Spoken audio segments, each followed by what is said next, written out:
saya pengen tahu identitas dulu ibu ya, mohon maaf. Nama ibu siapa ya? Ibu Rosmala. Ibu Rosmala ya ibu.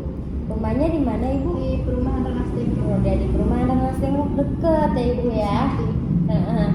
Jadi perkenalkan ibu, sebelumnya saya Bidan Dela yang baru buka praktek di sini ibu.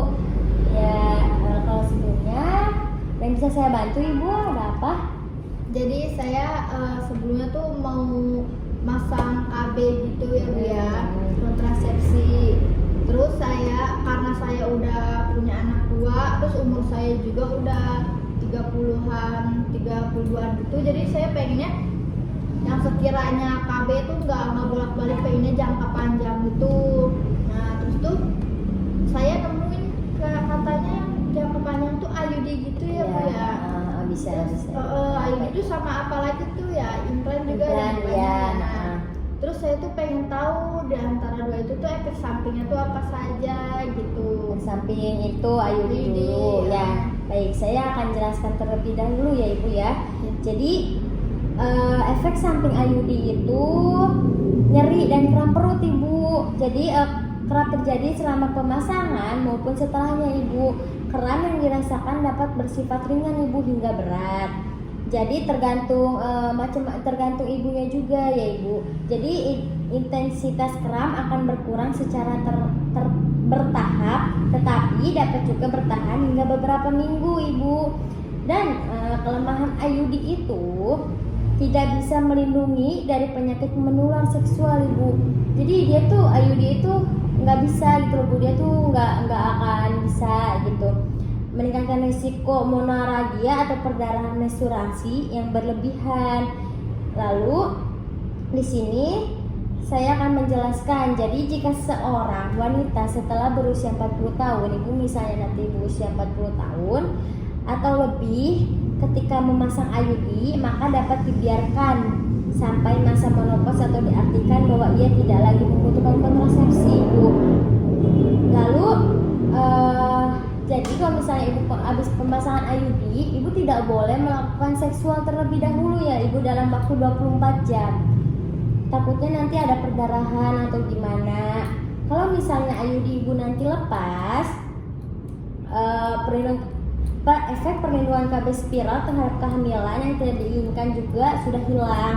Resiko lain dari meninggalkan KB spiral terlalu lama dalam rahim adalah terkait meningkatnya resiko infeksi.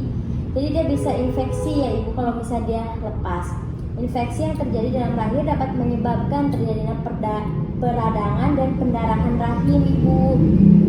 Jadi di sini saya akan menjelaskan tentang KB implan. Kan tadi ibu bertanya apa perbedaan KB implan dan IUD. Tadi saya udah jelaskan tentang KB IUD. Sekarang saya akan jelaskan tentang KB implan. Jadi KB implan adalah kontrasepsi yang mengandung hormon yang diletakkan di bawah kulit ibu. Jadi kalau misalnya IUD, kalau di IUD di bawah, kalau misalnya implan tuh di tangan ibu. Lengan atas yang terdiri dari 1 atau 2 batang plastik kecil yang elastis dan aman. Implan bersifat tidak permanen dan dapat mencegah terjadinya kehamilan 3 sampai dengan 5 tahun ibu.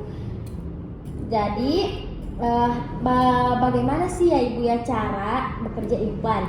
Jadi cara bekerja implan melepaskan hormon dari dosis kecil. Hormon progesteron yang dilepaskan oleh KB susuk juga akan menebalkan lendir di sekitar rahim atau cervix ya ibu. Di sini saya juga akan menjelaskan tentang kandungan implan. Implan mengandung hormon progestin yang membuat ovarium melepaskan telur dan mengentalkan lendir cervix serta mencegah sperma untuk mencapai sel telur sejak awal.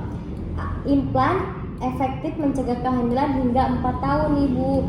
Jadi efek samping implan yaitu ini meliputi nyeri dan bengkak pada kulit di sekitar implan ditanam, lalu pola menstruasi yang tidak teratur, perubahan suasana hati, kenaikan berat badan, nyeri payudara, jerawat, dan sekitaran kepala ibu. Jadi kalau IUD itu dia bisa jadi nggak bikin ibu gemuk. Kalau implan tuh ya dia juga akan menyebabkan kenaikan berat badan yang tadi saya jelaskan ibu.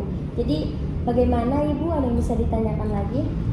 Berarti kan kalau misalkan jangkanya tadi tuh kan implan tuh kayak 3 tahunan gitu ya, tapi kalau IUD itu kan terus bisa dicopot kapan Ya, juga ya kan. kapan juga ibu kalau misalnya di pertengahan nih ibu mau copot terus ibu mau ganti KB lain gitu, nggak apa-apa ibu bisa ibu balik lagi ke sini gitu ibu. Terus kayak ibu juga kalau misalnya ibu nggak mau gemuk gitu ya, nggak mau menaikkan berat badan, nggak apa-apa, bisa IUD juga ibu. Kayaknya saya lebih yakin apa sih, mending IUD aja deh gitu, karena kan kata suami saya juga, terserah saya sih mau apa aja suami saya mah. Gitu ibu. Ibu Jadi berarti ibu pengennya IUD aja Iya. kan? Iya, tapi ibu jangan, kalau sudah pemasangan ibu jangan melakukan seksual terlebih dahulu ya ibu, tahan dulu, Iya. bilang ke bapaknya gitu ya ibu, takutnya ibu kenapa-napa, takut perdarahan atau gimana yang tadi saya jelaskan. Baik ibu. ya, jadi saya segitu dulu ya Bu, untuk Iya, nanti Ibu. untuk pemasangannya saya bisa datang Iya ke iya, sini baik lagi baik ya Bu. baik ibu. Terima Terima kasih. kasih Bu Rosmala.